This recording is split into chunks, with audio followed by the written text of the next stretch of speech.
Hey, it's James. Welcome back. I am the unofficial mayor of Cowboy Country, and I am so glad you're watching.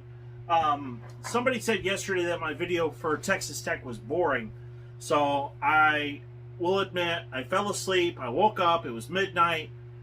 It was bad. So, yeah, I'm filming late. I'm actually going to do both videos tonight, release one in the morning and then release the next one the next day. But I to make up for yesterday, I called Robert Allen's show, and he gave me some insight as to what happened at Texas Tech. I was right. When they fired Matt Wells, it was a political move. Apparently, there was a booster at Tech that didn't like Wells, gave a bunch of money to the program, and said, "Get rid of this guy." So they had to get rid of him early before he won some games and put him in a position where they couldn't fire him. So the whole excuse about them not scoring against Kansas State in the second half, that's complete garbage. There were boosters there that didn't like Matt Wells. They didn't like his style. He wasn't the pure air raid offense. He had to go. So, and the other thing is, I said in the video for the Texas Tech video, I said the reason they hired Joey McGuire is because as a high school coach, he had a lot of connections with other high school coaches, just like Art Briles did. But the thing is, Art Briles was in a separate area of Texas. Joey McGuire was a coach in the Dallas-Fort Worth Metroplex, has a lot of connections with coaches in the DFW area, and he's getting a lot of people in. I've got my notes at work, I'm sorry, but I watched a video where somebody interviewed somebody from the Texas Tech area.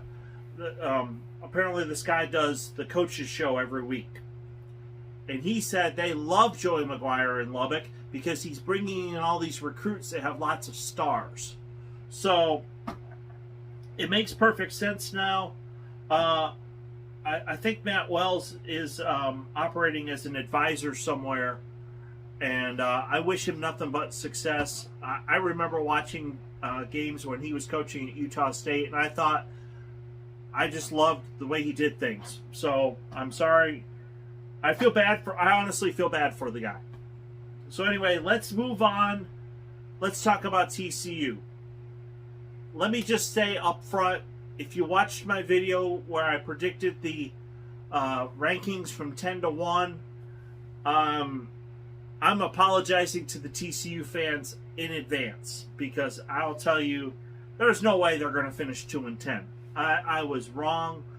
And let me give you 3 reasons I think they're going to be good, and 3 reasons why they may struggle. So, first reason is, number 1, Sonny Dykes.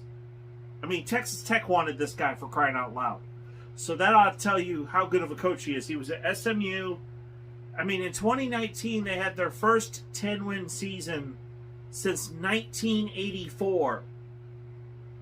I mean, they got their penalties were worse than Oklahoma State's when Hartley Dykes got caught from taking money from a coach. It was bad. The NCAA treated these people terrible. And now they get now the players get NIL deals, and all this stuff's legal. It's crazy. But Sonny Dykes, perfect fit for TCU. The second reason, and this is 99% of the time I'm going to agree with Phil Steele. Okay, Phil Steele, this magazine, he's not a sponsor of the show by any means, but I'm telling you, this thing is chock full of information. This thing is better. This thing is just amazing, and I'm so glad I bought it. It's expensive, but I'm glad I bought it. But there's one area I disagree with them, and that's TCU.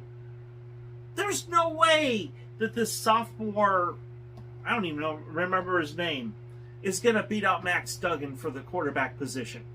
Max Duggan may not be the prototypical perfect athlete for quarterbacks, but he's gritty. He's determined.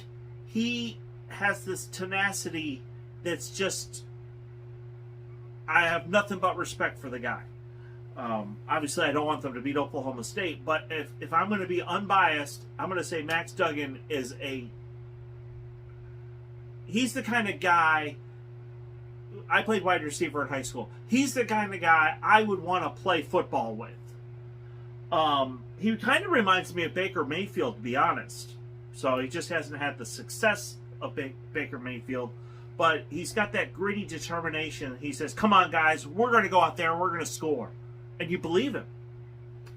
So the third thing that I look at TCU is their experience on defense. They're a lot like Tech in the sense that there's only 3 guys on this projected starting defense that are sophomores. Everybody else is a junior and a senior.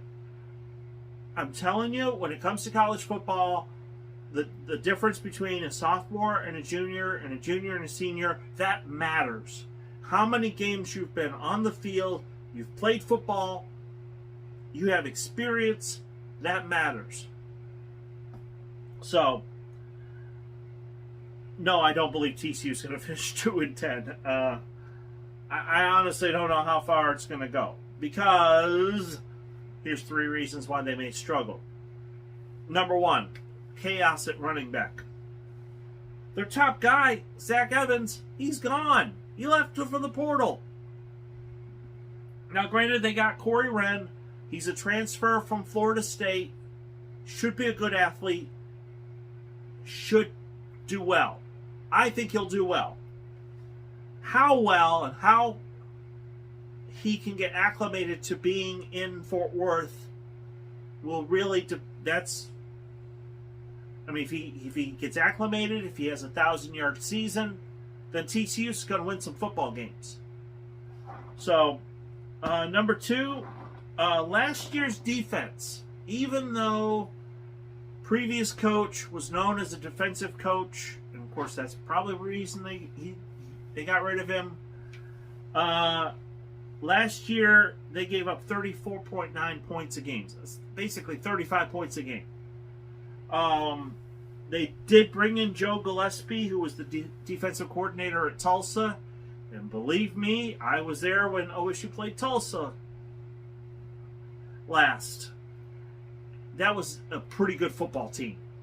That was a really good football team. And OSU is fortunate enough, as badly as they started off, to get out of there with a win. I mean, Sanders went down with an injury.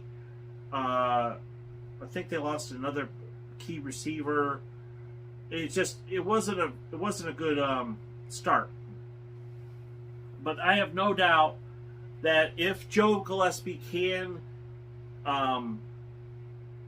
implement a system, make some moves, switch some people around, just get the right people in the right place. That's what it's all about. As a leader, whether you're playing football or you're in corporate America, you want to put the right person at the right job, who has the right gifts, talents, and abilities, so that they can succeed. And if you can do that on the football field, you're going to have success. The third reason they may struggle is their schedule, and it's so weird because they have to play a non-conference game at SMU. I mean, their previous coach just came from there, so SMU is not going to be exactly happy to see him come back. They got to go at West Virginia, and that's always a difficult place to play. And I'm not saying that just because I like gold and blue, dude. I'm saying that because Morgantown is a difficult place to play, especially if it's late at night and the fans are drunk. They have to go at Texas and at Baylor. Baylor is going to be a juggernaut this year, and that's why I'm waiting to do them towards the end. But that's my video on TCU. Hopefully I was a little bit more interesting than last night. I'm obviously feeling a lot better. But TCU is going to be a decent football team.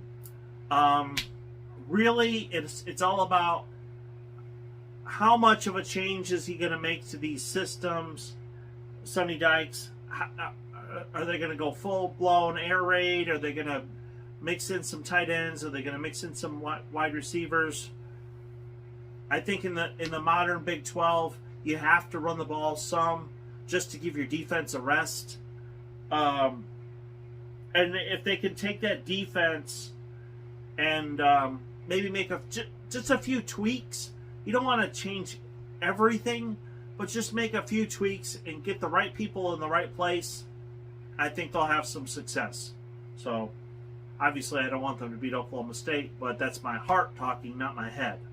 So, anyway, we'll do OU tomorrow, and I just want to say from the bottom of my heart, thank you for watching. I'm so grateful for my subscribers. I am very pleasantly surprised at how quickly this channel has grown, and I just, from the bottom of my heart, I just want to say thank you, and I hope you have a great day.